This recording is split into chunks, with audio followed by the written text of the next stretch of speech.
रामगढ़ सांगड़ का रामगढ़ बड़ा मशहूर है। राणा मोहम्मद रमजान साहब, मैं उनसे दरख्वास्त करूंगा कि वो आगे तशरीफ लाए। बड़ी मेहरबानी होगी। राणा मोहम्मद रमजान साहब कंडो आदम बिरानी से तशरीफ लाए प्लीज।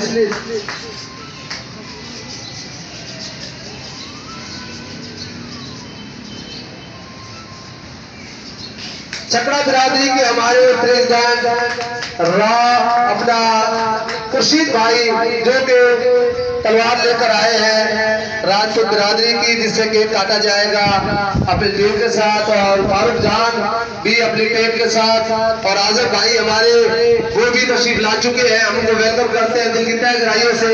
और मैं दरख्वास्त करूंगा कि ये जो तलवार है ये हमारे बाबा कौम राव रोहमत साहब के पास रखी जाएगी।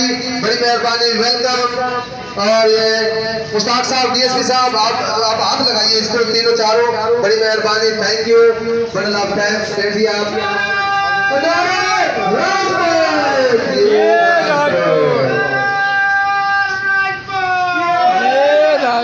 Thank you.